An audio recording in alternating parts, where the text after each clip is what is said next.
everyone, as you all know, this is Neha Tiwari. So guys, we are back with another topic related to your business organization, and this topic is also in your management, business management and also in business environment. So एक ऐसा topic है जो इन सारी area में आ जाता है, तो चाहे आपका मैनेजमेंट का पेपर हो, चाहे वो आपका ऑर्गेनाइजेशन का हो या एनवायरमेंट का हो, ये टॉपिक आ सकता है। ठीक है, टॉपिक क्या है? वो है आपका साइंटिफिक मैनेजमेंट। यहाँ पे हम बात करने वाले हैं कि साइंटिफिक मैनेजमेंट क्या होता है। पहले तो उसकी मीनिंग को कवर अप करेंगे, राइट। इसके साथ ही साथ हम देखेंगे उसके कुछ फीचर्स, ताकि हमको उसको और अच्छे से समझ पाएं पूरे डेफिनेशन के बाद। और लास्ट में हम जो डिस्कस करेंगे वो कुछ रूल्स होते हैं, कुछ प्रिंसिपल्स हैं जो साइंटिफिक मैनेजमेंट में आते हैं, उनको हम डिस्कस करेंगे, राइट। सो इस तरीके से आपका पूरा जो साइंटिफिक मैनेजमेंट का टॉपिक है वो क्या हो जाएगा, कवर अप हो जाएगा। अगर आपको ये टॉपिक समझ में आ जाएगा तो इससे जितनी भी एडवांटेज डिसएडवांटेज है वो आप खुद भी बना सकते हैं। ठीक है, तो इस टॉपिक को आपको लास्ट तक देखना है, अपने फ्रेंड के साथ शेयर करना है, चैनल को सब्सक्राइब करना है, right guys. So without any further delay, let's start this video.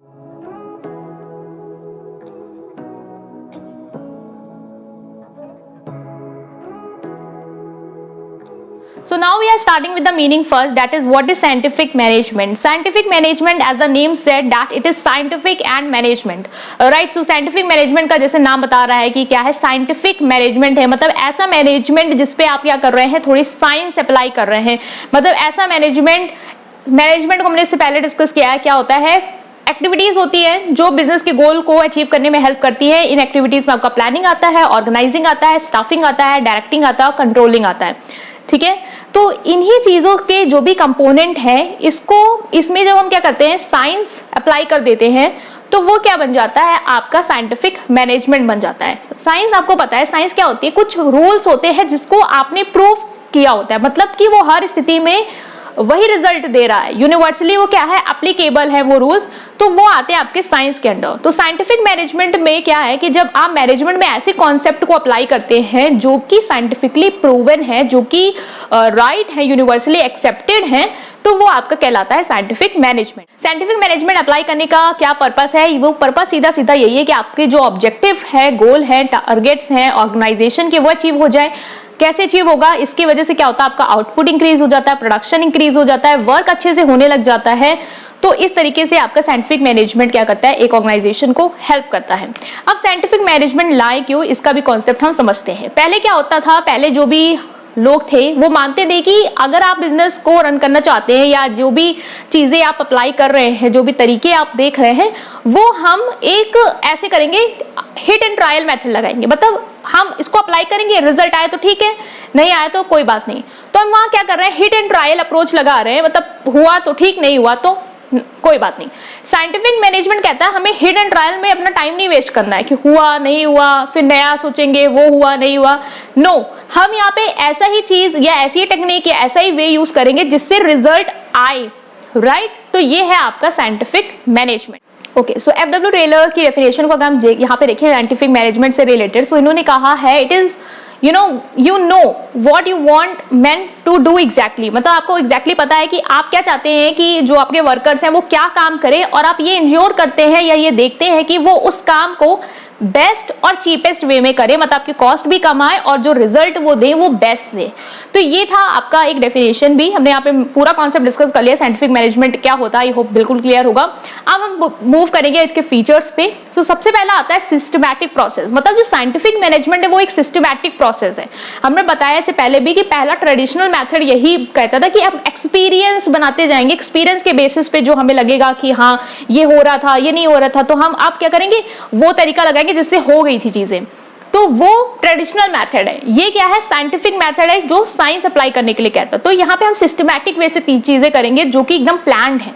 ठीक है, तो ये क्या है, आपका साइंटिफिक मैनेजमेंट एक सिस्टमैटिक प्रोसेस है। Now moving to next, that is scientific technique. So जो ये मैनेजमेंट का साइंटिफिक मैनेजमेंट होता है वो साइंटिफिक टेक्निक यूज करता है बहुत सारी चीजों में, मींस प्लानिंग में भी हम ऐसी टेक्निक यूज करते हैं जो रिलायबल हो, और लोगों को सेलेक्ट करने में, वर्कर्स को सेलेक्ट करने में, उन्हें ट्रेन करने में, राइट। तो साइंटिफिक टेक्निक्स का फीचर भी आप लिख सकते हैं।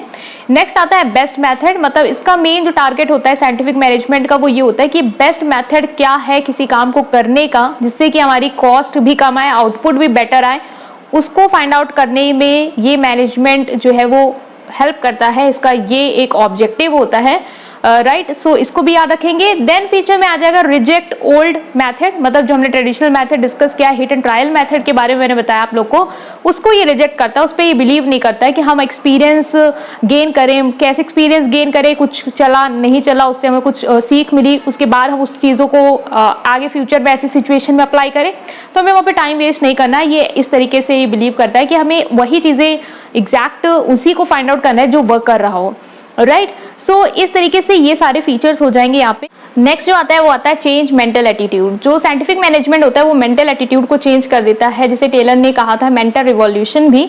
इसमें क्या होता है कि जो बिजनेस ऑर्गेनाइजेशन होता है वहाँ पे मैनेजर होते हैं और वर्कर्स होते हैं। मैनेजर के अंडर में वर्कर्स काम कर रहे हैं, तो मैनेजर और वर्कर्स का एक दूसरे के लिए एटीट्यूड चेंज करना, मतलब जिस तरीके से वो एक दूसरे को कंसीडर कर रहे हैं वो चेंज करना ही मेंटल रिवॉल्यूशन कहलाता है। मतलब मैनेजर को कभी कभी लगता है मोस्ट ऑफ द टाइम कि वर्कर्स को क्या ज़रूरी है इतना अच्छा वर्किंग कंडीशन देने की, इनसे काम करवाओ और ज़्यादा ध्यान नहीं देना, वो थोड़े छोटे लेवल पे हैं, हम हाई लेवल पे हैं।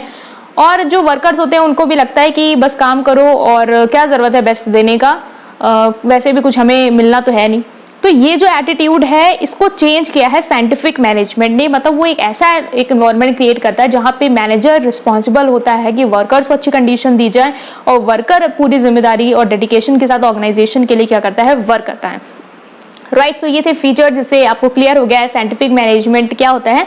नेक्स्ट जो हम बात करने वाले हैं वो है आपके principles of scientific management. That is very most important topic, right, so it is most important topic, that is scientific management principles. So we are going to discuss about 6 scientific management principle, right. सो उसे हम देख लेते हैं। तो यहाँ पे सबसे पहला जो प्रिंसिपल आता है वो आता है science not the rule of thumb. Science और not the rule of thumb means what, जो ट्रेडिशनल अप्रोच है उसको ये रिजेक्ट करता है और क्या लाता है, साइंस लाता है। मतलब रूल ऑफ थंब मतलब जो हिट एंड ट्रायल अप्रोच हम अब तक लेके आ रहे हैं, जो मैं बहुत बार एक्सप्लेन कर चुकी हूँ, समझ में आ गया होगा इस बार में, कि वो हम नहीं चाहते हैं। ओल्ड मेथड को रिजेक्ट करके हम साइंटिफिक मेथड को इन्वॉल्व करते हैं। ये है इसका पहला प्रिंसिपल जो ये कहता है कि उस प्रिंसिपल्स को, उस टेक्निक को हम यूज करेंगे जो वर्किंग हो, जो हमें अच्छा रिजल्ट दे पाए, जो हमें बेस्ट रिजल्ट दे पाए, राइट। सो ये हो गया आपका पहला प्रिंसिपल।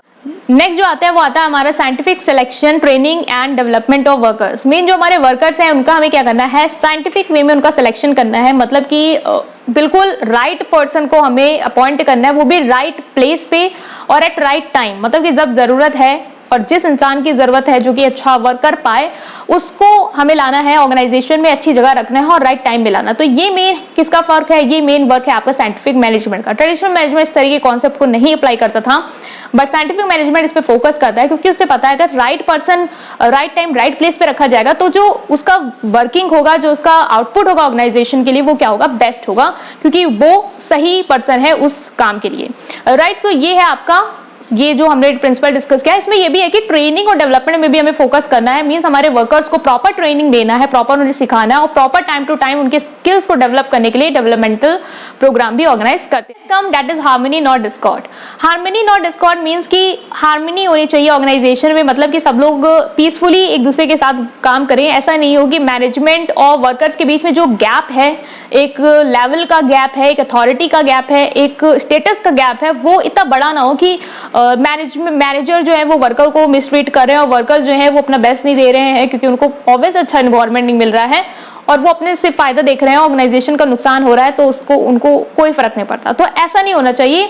पीसफुली एक दूसरे के साथ काम करना है, एक दूसरे को समझना है, अपना बेस्ट देना है, हार्मनी होनी चाहिए। तो ये एक प्रिंसिपल है इंपॉर्टेंट, उसको भी आप याद रख सकते हैं। कॉपरेशन नॉट इंडिविजुअलिज्म, मतलब कि इंडिविजुअल जो कॉन्सेप्ट है कि हमें सिर्फ अपना देखना है, वैसा नहीं होना चाहिए। यहाँ पे आपका कॉपरेशन होना चाहिए, मतलब आप कॉपरेट करें एक दूसरे के साथ, सबको एक साथ लेके चले, राइट, सबके साथ, सबका साथ सबका विकास।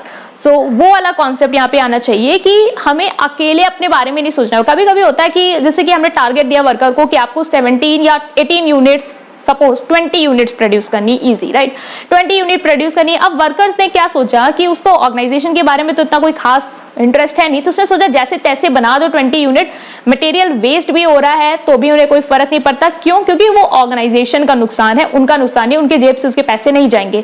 तो वो ना तो अच्छे से मटेरियल यूज कर रहे हैं, उसकी भी बर्बादी कर रहे हैं, बस टारगेट दिया है 20 बनाना तो 20 बना दे रहे हैं। तो यहाँ पे क्या है, सिर्फ आप अपने बारे में सोच रहे हैं कि मेरा टारगेट पूरा हो जाएगा तो मुझे मेरी सैलरी मिल जाएगी, आप ऑर्गेनाइजेशन के बारे में नहीं सोच रहे हैं। और कभी कभी मैनेजर को क्या है कि वो अपने बारे में सोच रहा है कि मुझे वर्कर से काम कराना, उनको अच्छा कंडीशन दो वर्किंग में, चाहे जैसे उनको रखो, वो मिसट्रीट करो, वो उनको कोई मतलब नहीं है। तो यहाँ पे साइंटिफिक मैनेजमेंट में इन्होंने यही कॉन्सेप्ट लाया कि आपको सिर्फ अपने बारे में नहीं सोचना है, आपको कलेक्टिवली सबको एक साथ वर्क करना है ऑर्गेनाइजेशन के लिए, और जब ऑर्गेनाइजेशन के लिए आप वर्क करेंगे तो आपका भी इंडिविजुअल जो गोल है वो क्या होगा, पूरा हो पाए। Next is maximum not restricted output. जो आउटपुट होना चाहिए ना वो मैक्सिमम होना चाहिए, रिस्ट्रिक्टेड नहीं होना चाहिए। मतलब वर्कर्स को ये नहीं कि हमें जो 20 का है तो सिर्फ 20 ही बनाएंगे, रिस्ट्रिक्टेड रहेंगे। भले हमारी कैपेसिटी है, हमारे पास इतना टाइम है कि हम और ज्यादा प्रोड्यूस कर सकते हैं, तो अगर आप कर सकते हैं तो आपको मैक्सिमम अपना बेस्ट देना है अपनी ऑर्गेनाइजेशन को। एक लिमिटेड नहीं रहना है कि हम उतना क्यों करें क्योंकि इसमें हमारा कोई फायदा नहीं है। नो, यहाँ पे आपको आउट ऑफ द बॉक्स सोचना है। यहाँ पे आपको थोड़ा सा अपने जो एक एरिया है ना उससे बाहर निकल के सोचना है ऑर्गेनाइजेशन के लिए। तो यहाँ पे मैक्सिमम आउटपुट का कॉन्सेप्ट अप्लाई होता है, not the restricted out. Next is और last is equal division of responsibility between management and workers. बहुत बार होता है कि वर्कर्स तो अपनी रिस्पॉन्सिबिलिटी पूरा करते हैं क्योंकि उन्हें पता है ऑब्वियस है कि वो नीचे पोस्ट में है या वो एक वर्क कर रहे हैं, मैनेजर के लेवल पे वो नहीं है। तो मैनेजर को क्या लगता है कि सारी रिस्पॉन्सिबिलिटी वर्कर पे डाल दो, वर्कर का ही काम है, उसको ही ऑब्जेक्टिव पूरे करने हैं, उसको ही टारगेट दिया है, उसको ही गोल करना है, वो करेगा तो हमारा लेवल अचीव हो जाएगा। नहीं, मैनेजमेंट की भी रिस्पॉन्सिबिलिटी है कि वो ध्यान दे कि वर्कर्स को क्या सुटेबल इन्वायरमेंट मिल रहा है उस काम को पूरा करने के लिए, क्या प्रॉब्लम है, क्या उन्हें गाइडेंस चाहिए, क्या उन्हें सुपरविजन चाहिए। तो ये मैनेजर का रोल होना चाहिए कि वो वर्कर्स को साथ लेके चले, उनको सिर्फ सारा बर्डन उन पे मत डाले, अपना भी रिस्पॉन्सिबिलिटी को ले, अपने भी बारे में सोचते हुए पूरी ऑर्गेनाइजेशन को ग्रोथ की ओर लेके जाए। राइट, तो यहाँ पे डिवीजन होना चाहिए, इक्वल होना चाहिए। कोई लेवल के बेसिस पे आप मत सोचे कि अब सिर्फ उनका ही काम है तो वही करे। आप मैनेजर को भी अपनी रिस्पॉन्सिबिलिटी जो है वो पूरी करनी चाहिए और वो रिस्पॉन्सिबल है कि प्रॉपर टाइम मैनेजमेंट हो, प्रॉपर इन्वायरमेंट प्रोवाइड किया गया है, proper material time to time available हो। ये सारी जिम्मेदारी जो है वो मैनेजर को पूरी करनी होती है। राइट, तो ये थे कुछ 6 प्रिंसिपल जो एफडब्ल्यू टेलर ने दिए, इनको हमने यहाँ पे डिस्कस किया है और यहाँ पे हमने मीनिंग को और फीचर्स को भी क्लियरली डिस्कस किया है विद डेफिनेशन। राइट, स्टिल कोई भी डाउट है उसे आप कमेंट सेक्शन में पूछ सकते हैं। अगर आपको वीडियो पसंद आई है then please press like button and subscribe to my channel. Thank you.